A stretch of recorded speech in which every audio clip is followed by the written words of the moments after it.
Hello, everybody. Roadmap by Mel. I hope you're doing well today. I'd like to talk to you today about the taking the leap, making that first step, taking the jump, however you want to put it. Getting started. What is it going to take for you to get started on whatever journey you would like to go on? Um, a story. Um, I have bungee jumped a couple times. I think the first time I jumped was, roughly 20 years ago. And I did it with a couple other of associates of mine, or with me, that were not of mine, but other associates that I worked with. And we all it was kind of a challenge, kind of a face your fears, kind of a no fear. During that time, I don't know if any of you remember, they had the brand No Fear was really popular. We all wore No Fear shirts, and it was kind of a challenge to all of us to go out and bungee jump. And I think there were probably 8 to 10 of us that jumped. And I did that for the first time. And I jumped twice that day. And then I went and I've jumped again about 7 years ago. And I was with my oldest son and my daughter, and they both went.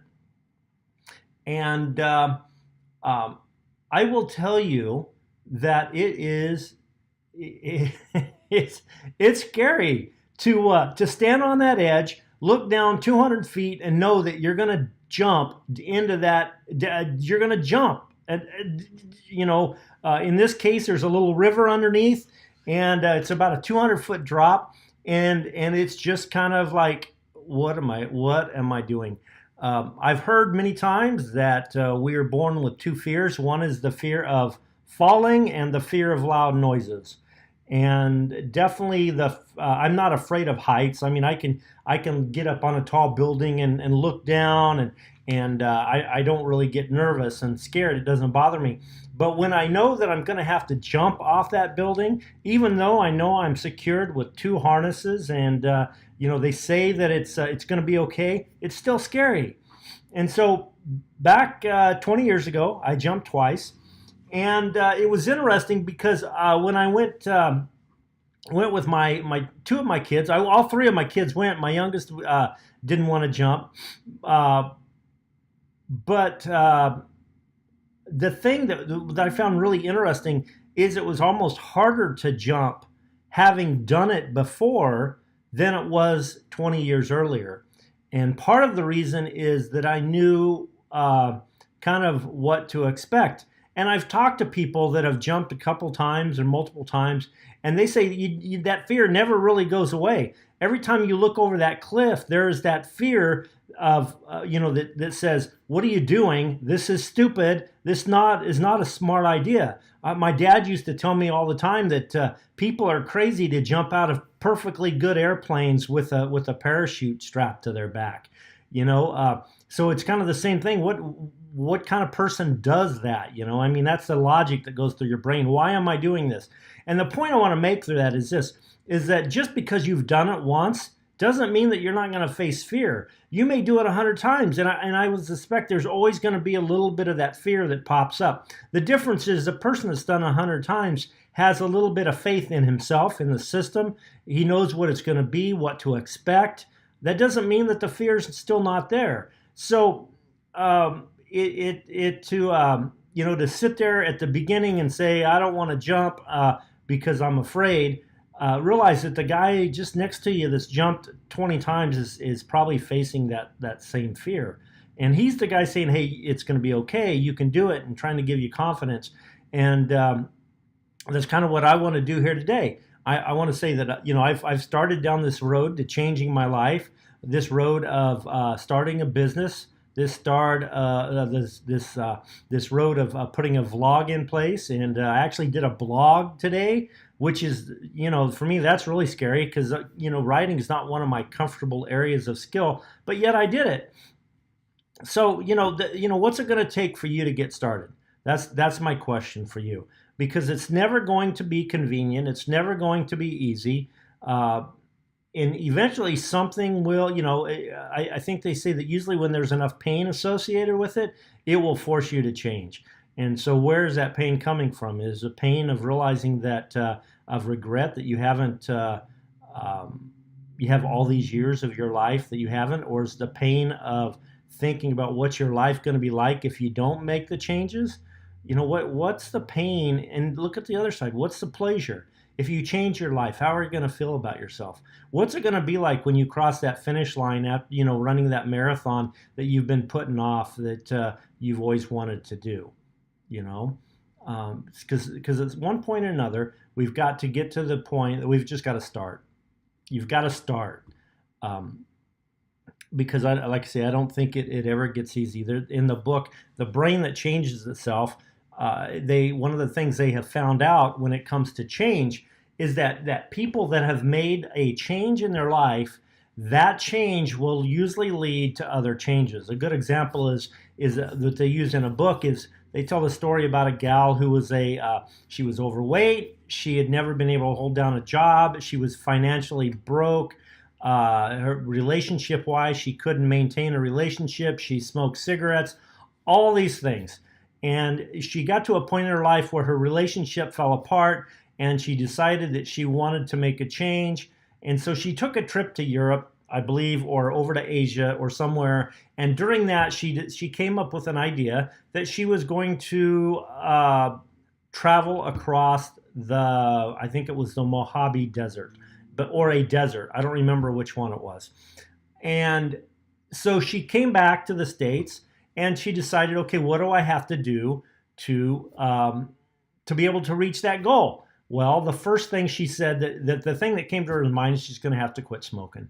So she decided to quit smoking just so she could go out and achieve that goal of going across the desert. What they came to find out years later, after she had done this, is that she ended up totally changing her life. She had lost weight. She had got a career and ended up being very successful in it. She was in a long-term relationship. She was eating healthy. She'd quit smoking. And so it's kind of a proven, and I know in my own life it's been the same way. Once I decide to go out and start running and get back in shape, I will generally start dressing differently. I will start acting differently. I will start watching what I eat. And who wants to go out and run their butt off and lose all and get in shape only to turn around and eat junk food? So you have to work harder to maintain that. And so it's kind of a snowball effect. But here's the common denominator in all that is you have to start. You have to stand on the edge of that bridge, look over the edge, and just jump. So another story, a little story about bungee jumping. I was with my 3 kids. My oldest, who is, I think at the time, he would have been 22, I believe. And then my daughter, who at that time would have been 18. And myself and my youngest. So there were 3 of us going to jump. My oldest gets up there, and they're putting the harness on, and my daughter's got her harness on, and they ask who wants to go first, and my daughter did not hesitate. She says, I'm going to go first. And she gets up there, and they do the countdown, 3, 2, 1, and bang, she jumps. And the funny thing about this is I'm watching my son, my oldest son, and he looks like all I can think of is he looks like that he is a thief at a police convention. He's got shifty eyes. He's looking around like in his mind he's thinking, how can I get out of this? This is not really where I want to be right now. And which I found really amazing and funny at the same time. And then the thing that I thought, my thought was, oh my gosh, she didn't hesitate. She just got up there and she jumped. And there was no pause, no moment of reconsidering. It's like it's like she was ready for this. She had determined she was going to do it. So why put it off any longer? Just jump. And my thought to myself is, dang it. Now I have to step up to that plate and do the same thing because I am the hierarchy. I'm kind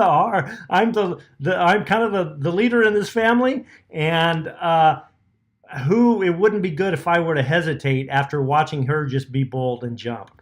And I love my daughter, and she was bold. She jumped, and that's what I want to encourage you to do today: is just be bold, to jump, to go for it.